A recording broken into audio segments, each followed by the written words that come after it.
Guys यहाँ पर आपको व्यवसाय अध्ययन का जो पेपर है उसका आपको फुल सॉल्यूशन मिलेगा। अगर आप इस बार का बोर्ड एग्जाम देने वाले हो तो इस वीडियो को आप पूरा देखें। हेलो एवरीवन, आई एम सुगम, वेलकम बैक। तो कैसे हो आप सब? आई होप आप सब अच्छे होंगे। स्वागत है आप सभी का आपके अपने एसपी स्टडी यूट्यूब चैनल पर। तो गाइस आज हम इस वीडियो में देखने वाले हैं, जैसा कि आपने कहा था कि आपको जो आपका सब्जेक्ट है व्यवसाय अध्ययन, उसके जो भी महत्वपूर्ण क्वेश्चन है वो आपको चाहिए। ठीक है, तो यहाँ पर देखिए, अगर आप इस बार के बोर्ड एग्जाम की तैयारी करें तो इसके लिए 2023 का जो आपका पेपर है उसका यहाँ पर फुल सॉल्यूशन दिया गया है, क्योंकि इस पेपर से इस बार के बोर्ड एग्जाम में आपके क्वेश्चन आज किए जाएंगे। ठीक है, तो अगर आप इस बार का बोर्ड एग्जाम देने वाले हो और इस बार के बोर्ड एग्जाम में आपको पूरे के पूरे नंबर लाने हैं इस सब्जेक्ट में, तो आपको ये वीडियो एंड तक देखना है। ठीक है, तो यहाँ पर देखिए 2023 में जो आपका बोर्ड एग्ज़ाम हुआ था उसका यहाँ पर फुल सॉल्यूशन, उस पेपर का यहाँ पर आपको फुल सॉल्यूशन मिलने वाला है।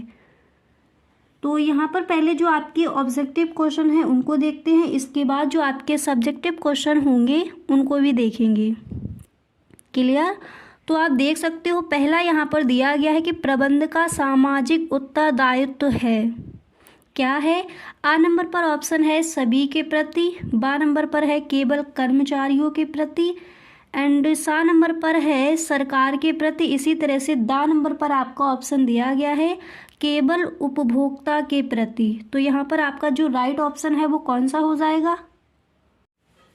तो यहाँ पर जो आपका राइट ऑप्शन है कौन सा हो जाएगा? यहाँ पर आपका जो राइट ऑप्शन है वो हो जाएगा सभी के प्रति। ठीक है, प्रबंध का सामाजिक उत्तरदायित्व है सभी के प्रति। आपको बा नंबर पर ऑप्शन मिला था केवल कर्मचारियों के प्रति, सा नंबर पर था सरकार के प्रति, एंड दा नंबर पर था केवल उपभोक्ता के प्रति। क्लियर? तो राइट ऑप्शन हो जाएगा फर्स्ट वाला। इसी तरह से नेक्स्ट यहाँ पर है कि वैज्ञानिक प्रबंध के जन्मदाता थे। ठीक है, वैज्ञानिक प्रबंध के जन्मदाता कौन थे? यहाँ पर आ नंबर पर ऑप्शन है HS पर्सन, एंड बा नंबर पर है डाइमर। इसी तरह से सा नंबर पर ऑप्शन है FW टेलर, और यहाँ पर दा नंबर पर है इनमें से कोई नहीं। तो वैज्ञानिक प्रबंध के जो जन्मदाता हैं वो आपके हो जाएंगे MW टेलर। ठीक है, FW टेलर, ये जो आपका ऑप्शन है सा नंबर पर, यही हो जाएगा आपका राइट ऑप्शन। इसी तरह से यहाँ पर आप नेक्स्ट देख सकते हो, जो आपका अगला प्रश्न है क्या दिया गया है। ठीक है, अगर आप इस बार का बोर्ड एग्जाम देने वाले हो तो इन सारी चीज़ों को साथ ही साथ आप लिखते चलिए, क्योंकि जो भी प्रश्न यहाँ पर आपको बताए जाएंगे इस बार के बोर्ड एग्जाम के लिए इम्पोर्टेंट है। 2023 में जो आपका बोर्ड एग्ज़ाम हुआ था उसमें जो आपका पेपर दिया गया था उस पेपर का यहाँ पर आपको फुल सॉल्यूशन दिया जा रहा है। तो यहाँ पर क्वेश्चन है कि जॉर्ज आर टेरी के अनुसार नियोजन के प्रकार हैं, कितने हैं? 8 हैं या फिर 6, 4 या फिर 2? तो जॉर्ज आर टेरी के अनुसार नियोजन के प्रकार कितने हो जाएंगे? 4 हो जाएंगे। सा नंबर पर जो ऑप्शन है यही हो जाएगा आपका राइट ऑप्शन। इसी तरह से यहाँ पर आप देख सकते हो जो आपका अगला प्रश्न है वो क्या दिया गया है। तो नेक्स्ट क्वेश्चन है कि गलत संगठन संरचना व्यावसायिक निष्पादन को रोकती है तथा यहाँ तक कि उसे नष्ट कर देती है, यह कथन है। किसका है वो आपको यहाँ पर बताना है। ठीक है, तो यहाँ पर ये आपके ऑप्शन दिए गए हैं, इसमें जो राइट ऑप्शन आपका हो जाएगा वही आपको वहाँ पर लिख कर आना है। इसी तरह से पांचवा प्रश्न भी जल्दी से पढ़ लीजिए। पांचवा क्वेश्चन यहाँ पर आपका दिया गया है कि एक बड़े संगठन में नियुक्तिकरण उत्तरदायी है उच्च प्रबंध, मध्यम प्रबंध, निम्न प्रबंध या फिर इनमें से सभी। तो जो दा नंबर पर ऑप्शन है वही हो जाएगा राइट ऑप्शन। इसी तरह से अगला प्रश्न आपका यहाँ पर दिया गया है बहुविकल्पीय प्रश्न में, आप देख सकते हो। जो नेक्स्ट क्वेश्चन है वो यहाँ पर है कि निर्देशन के तत्व हैं नेतृत्व, अभिप्रेरण या फिर इनमें से सभी। तो जो दा नंबर पर है इनमें से सभी निर्देशन के तत्व हैं, यही हो जाएगा आपका राइट ऑप्शन। क्लियर? इसी तरह से बहुविकल्पीय प्रश्न में क्वेश्चन नंबर आपका यहाँ पर 7 क्या दिया गया है उसको देखते हैं। तो क्वेश्चन नंबर 7 आप देख सकते हो यहाँ पर आपका दिया गया है कि नियोजन आवश्यक है लघु उपक्रम के लिए या फिर मध्यम श्रेणी के उपक्रम के लिए। एंड नेक्स्ट है बड़े आकार के उपक्रम के लिए। दा नंबर पर ऑप्शन है उपर्युक्त सभी के लिए। तो नियोजन आवश्यक है, इसमें जो आपका दा नंबर पर ऑप्शन है उपर्युक्त सभी के लिए, यही हो जाएगा आपका राइट ऑप्शन। इसी तरह से आप देख सकते हो जो आपका अगला प्रश्न है वो क्या दिया गया है उसको देखते हैं। तो नेक्स्ट क्वेश्चन यहाँ पर आपका दिया गया है कि वित्तीय प्रबंधन की परंपरागत विचारधारा को त्याग दिया गया था 1910 से 20 में या फिर 1920 से 1930 में। अब यहाँ पर देखिए ये आपके ऑप्शन दिए गए, तो जो आपका राइट ऑप्शन है वही वहाँ पर आपको लिख कर आना है। क्लियर। इसके बाद जो नेक्स्ट क्वेश्चन है उसको भी देख लीजिए। अगला प्रश्न यहाँ पर आपका दिया गया है, देखिए नेक्स्ट क्वेश्चन ये था आपका कि भारत में कुल स्टॉक एक्सचेंज यानी शेयर बाजारों की संख्या है 21 है, 22 है, 23 है या फिर इनमें से कोई नहीं। ठीक है, तो यहाँ पर जो आपका ऑप्शन 7 नंबर पर है वही हो जाएगा आपका राइट ऑप्शन 23। भारत में कुल स्टॉक एक्सचेंज की संख्या कितनी हो जाएगी 23। इसी तरह से यहाँ पर नेक्स्ट प्रश्न आपका ये पूछा गया था 10 आपके बहुविकल्पीय यानी ऑब्जेक्टिव जो क्वेश्चन होते हैं वो आपके 10 दिए जाते हैं। नेक्स्ट है कि एच मैस्लो निवासी थे, कहाँ के थे, अमेरिका या फिर फ्रांस के थे या फिर जापान के थे या फिर इनमें से कोई नहीं। तो यहाँ पर आपका क्वेश्चन क्या दिया गया था कि एच मैस्लो निवासी थे, तो कहाँ के थे, यहाँ पर जो आपका आ नंबर पर ऑप्शन है यही आपका राइट ऑप्शन हो जाएगा। इसी तरह से आप देख लीजिए यहाँ पर जो अतलग उत्तरीय प्रश्न है वो आपके कौन कौन से इम्पोर्टेंट हैं। 2023 में जो आपका बोर्ड एग्जाम हुआ था उस पेपर का यहाँ पर आपको फुल सॉल्यूशन दिया जाएगा। जो भी आपके क्वेश्चंस हैं उन सारे प्रश्नों की आंसर यहाँ पर आपको मिलेंगे। तो पहला प्रश्न ये पूछा गया था कि नियोजन की परिभाषा दीजिए। व्यवसाय अध्ययन के जो आपका पेपर हुआ था उसमें फर्स्ट क्वेश्चन ये था। अतलग उत्तरीय प्रश्न यानी very short answer type questions में पहला प्रश्न था कि नियोजन की परिभाषा दीजिए। तो देखिए नियोजन की परिभाषा क्या हो जाएगी, आप इस तरह से लिखोगे कि वर्तमान परिस्थितियों को ध्यान में रखकर किसी लक्ष्य की प्राप्ति के लिए भविष्य की रूपरेखा तैयार करने के लिए आवश्यक क्रियाकलापों के बारे में चिंतन करना आयोजन या नियोजन कहलाता है। सबसे पहले आपको हेडिंग डाली है नियोजन, फिर आप लिखोगे वर्तमान परिस्थितियों को ध्यान में रखकर किसी लक्ष्य की प्राप्ति के लिए भविष्य की रूपरेखा तैयार करने के लिए आवश्यक क्रियाकलापों के बारे में चिंतन करना आयोजन या नियोजन कहलाता है। क्लियर। इस तरह से आप लिखोगे। अब इसी तरह से यहाँ पर कुछ और भी आपके प्रश्न हैं उनके भी आंसर देख लीजिए। ठीक है, जो आपका पेपर है उसका यहाँ पर आपको फुल सॉल्यूशन मिलने वाला है, तो आपको ये वीडियो एंड तक देखना है। इसी तरह से जो आपका सेकंड क्वेश्चन है वो क्या पूछा गया था उसको देख लीजिए। तो सेकंड क्वेश्चन आपका पूछा गया था प्रबंध के कोई 2 उद्देश्य लिखिए। ठीक है, ये पूछा गया था। तो सबसे पहले जो भी आपके क्वेश्चन वहाँ पर दिए जाए सबसे पहले आपको हेडिंग डालनी है, तो आप हेडिंग डालोगे प्रबंध के उद्देश्य। इसके बाद आपको एक लाइन लिख देनी है कि प्रबंध के 2 उद्देश्य इस प्रकार हैं, जैसे जीवित रहना, लाभ एवं विकास। ठीक है, उसके बाद यहाँ पर नेक्स्ट हेडिंग आप डालोगे सामाजिक उद्देश्य। इसके बाद यहाँ पर आपको लिखना है इससे तात्पर्य प्रबंध के क्रियाओं के दौरान सामाजिक हितों को ध्यान में रखने से है, क्योंकि व्यवसाय एक समाज का अंग होता है और वह समाज के संसाधनों का उपयोग करता है। इसके बाद आप लिखोगे अतः व्यवसाय का भी दायित्व बनता है कि वह समाज के प्रति, इस तरह से आप लिखोगे कि वह समाज के प्रति अपनी जिम्मेदारी को निभाए। तो क्वेश्चन क्या था, प्रबंध के कोई 2 उद्देश्य बताइए। तो सबसे पहले हेडिंग डालोगे प्रबंध के उद्देश्य, उसके बाद एक लाइन लिखोगे प्रबंध के 2 उद्देश्य इस प्रकार हैं, जीवित रहना, लाभ एवं विकास। ठीक है, सामाजिक उद्देश्य हेडिंग डालने के बाद फिर आप इस तरह से यहाँ पर लिख कर आओगे जीवित रहना, इसमें क्या लिखोगे लाभ एवं उद्देश्य और सामाजिक उद्देश्य। इसमें आप इस तरह से लिख कर आओगे। क्लियर। इसी तरह से आपका जो 13वां क्वेश्चन था यानी अतलग उत्तरीय प्रश्न में देखें तो तीसरा प्रश्न आपका ये पूछा गया था कि प्रबंध की परिभाषा लिखिए। ठीक है, प्रबंध की परिभाषा लिखिए। तो सबसे पहले आप हेडिंग डालोगे प्रबंध की परिभाषा, इसके बाद आपको लिखना है कि F.W. टेलर के अनुसार, इसके बाद कॉमा इन्वर्टेड कॉमा बिगिन करना है, फिर आपको लिखना है कि प्रबंध यह ज्ञान करने की कला है। किस तरह से लिखोगे? प्रबंध यह ज्ञान करने की कला है कि आप क्या करना चाहते हैं। तत्पश्चात यहाँ देखने की सर्वश्रेष्ठ एवं मितव्ययिता पूर्ण ढंग से कैसे किया जाता है। तो जो आपके यहाँ पर वैज्ञानिक है F.W. टेलर, इन्होंने प्रबंध की परिभाषा को किस तरह से समझाया यहाँ पर आपने देख लिया।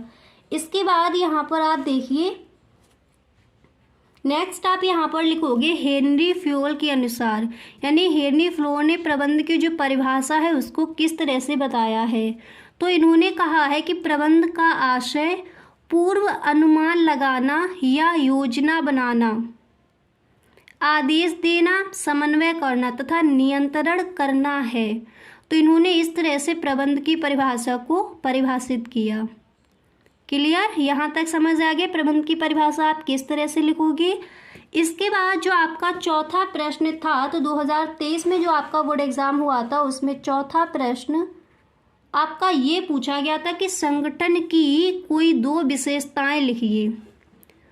सबसे पहले आपको हेडिंग डालनी है संगठन की विशेषताएं ब्लैक पेन से। ठीक है, उसके बाद आप इस तरह से इस प्रश्न का आंसर लिखोगे कि एक प्रमुख संगठनात्मक मनोवैज्ञानिक एडगर सी ने संगठन की संरचना के 4 तत्वों की पहचान की।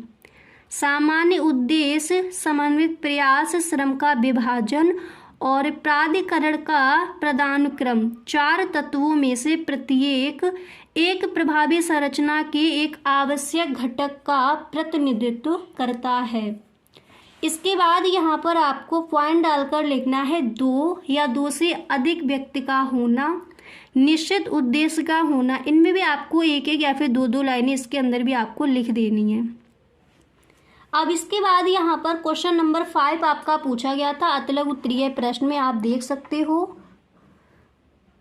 देखिए नेक्स्ट क्वेश्चन आपका ये आया था कि नियुक्तिकरण का अर्थ लिखिए। चलिए इस प्रश्न का आंसर देखते हैं। तो जैसा कि आपने कहा था कि व्यवसाय अध्ययन के जो भी महत्वपूर्ण क्वेश्चन हो वो आपको बताए जाएं। अब देखिए यहाँ पर आप देख रहे हो 2023 में जो आपका बोर्ड एग्ज़ाम हुआ था उसमें कौन कौन से आपके क्वेश्चन थे, उन प्रश्नों के सभी प्रश्नों के यहाँ पर आप आंसर देख रहे हो। इसी तरह से 2022 में जो आपका बोर्ड एग्ज़ाम हुआ था उसमें कौन कौन से आपके क्वेश्चन आस्क किए गए थे वो हम देखेंगे नेक्स्ट वीडियो में। तो आपको गाइस अगर ये वीडियो पसंद आए तो इस वीडियो को आप एक बार अपने सभी दोस्तों में शेयर ज़रूर करें, क्योंकि जैसा आप कहते हो उसी तरह से आपको वीडियोस मिलती हैं। क्लियर। तो अगर गाइस आपको वीडियो अच्छा लग रहा है तो आप इस वीडियो को एक बार लाइक कर दें और अपने सभी दोस्तों में इस वीडियो को आप शेयर ज़रूर करें। ओके, तो क्वेश्चन आपका क्या था कि नियुक्तिकरण का अर्थ लिखिए। तो सबसे पहले आप हेडिंग डालोगे नियुक्तिकरण का अर्थ।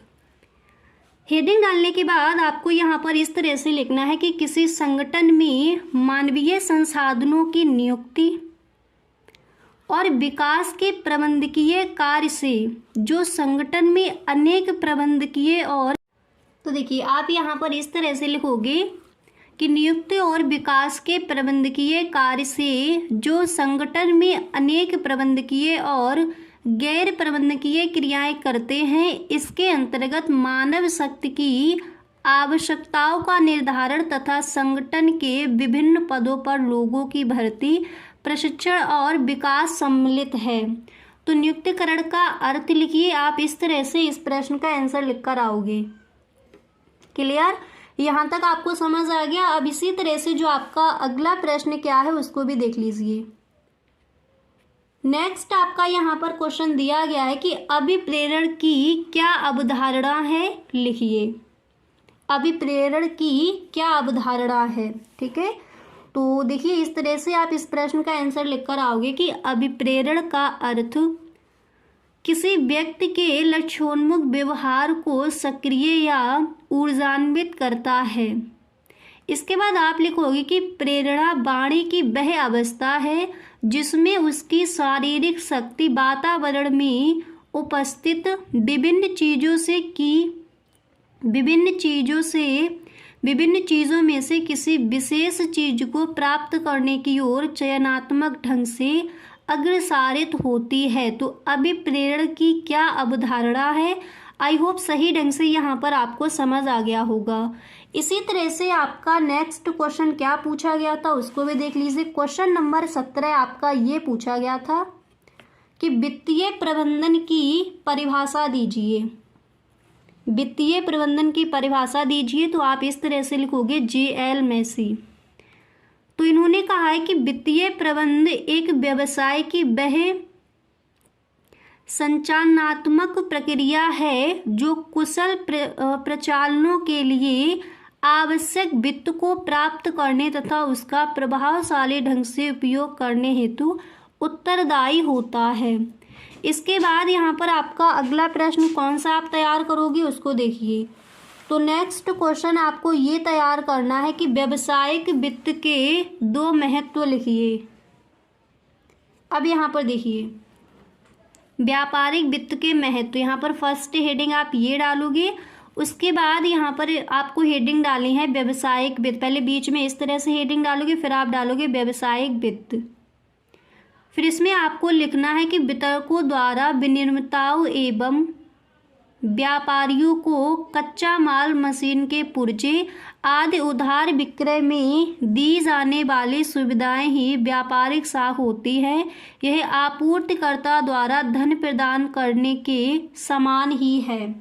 इसके बाद यहाँ पर सेकेंड हेडिंग आप डालोगे बैंक साख, और फिर इसमें आप इस तरह से लिखोगे कि व्यापारिक बैंक भी अल्पकालीन ऋण व्यापारिक वर्गों को प्रदान करती है। बैंक साख निम्न प्रकार के होते हैं। इस तरह से आपको लिखना है। इसके बाद यहाँ पर नेक्स्ट क्वेश्चन आप कौन सा लिखोगे उसको देखते हैं। तो यहाँ पर देखिए आपका जो 19वां क्वेश्चन था तो ये पूछा गया था। देखिए वीडियो आप पूरा देखिए क्योंकि फुल सॉल्यूशन आपको मिलेगा। 19वां क्वेश्चन था कार्यशील पूंजी का क्या अर्थ है लिखिए। तो फर्स्ट हेडिंग डालोगे कार्यशील पूंजी। हेडिंग डालने के बाद आप इस तरह से लिखोगे कि फर्म के पास उपलब्ध वह राशि होती है जिसका इस्तेमाल वर्तमान दायित्व जो 1 वर्ष से कम समय से बकाया, ठीक है, जिसका इस्तेमाल वर्तमान दायित्वों को पूरा करने एवं परिसंपत्तियों के अर्जन हेतु किया जाता है। इसके बाद आप लिखोगे कि कार्यशील पूंजी से तात्पर्य आपकी कंपनी की वर्तमान संपत्ति और वर्तमान देनदारियों के बीच अंतर से है। क्लियर। तो कार्यशील पूंजी का अर्थ क्या है, आई होप आपको सही ढंग से समझ आ गया होगा। इसके बाद यहाँ पर आप देख सकते हो आपका जो नेक्स्ट क्वेश्चन है वो क्या पूछा गया था। तो अगला प्रश्न आपका ये पूछा गया था 10वां क्वेश्चन, 20वां आपका प्रश्न ये था कि मुद्रा बाजार का क्या अर्थ है लिखिए। यानी 10 आपके जो ऑब्जेक्टिव क्वेश्चन थे, फिर आपके very short answer type questions में आपका जो 10वां क्वेश्चन ये हो जाएगा, ठीक है। तो मुद्रा बाजार का क्या अर्थ है लिखिए। सबसे पहले आप हेडिंग डालोगे मुद्रा बाजार। उसके बाद आपको इस तरह से लिखना है कि मुद्रा बाजार एक ऐसा सेंटर है जहां अल्पकालीन स्वभाव की मौद्रिक संपत्तियों या प्रतिभूतियों यानी सामान्यतः 1 वर्ष से कम अवधि की, ठीक है, उन्हें कहते हैं प्रतिभूतियों का व्यवहार होता है। जबकि वित्त बाजार मध्यम और दीर्घकालीन फंड का बाजार है जहां लंबी अवधि के लिए बचत बिकती है। तो मुद्रा बाजार का क्या अर्थ है आप इस तरह से लिखकर आओगे। इसके बाद लघु उत्तरीय प्रश्न यानी शॉर्ट आंसर टाइप क्वेश्चंस कौन से पूछे गए थे। तो पहला प्रश्न आपका ये पूछा गया था कि प्रबंध विज्ञान एवं कला दोनों हैं, व्याख्या कीजिए। वेरी मोस्ट इम्पोर्टेंट क्वेश्चन है आपका इस बार के बोर्ड एग्जाम के लिए। तो प्रबंध विज्ञान एवं कला दोनों हैं, व्याख्या कीजिए। तो आप इस तरह से लिखोगे कि प्रबंधन को कला और विज्ञान के रूप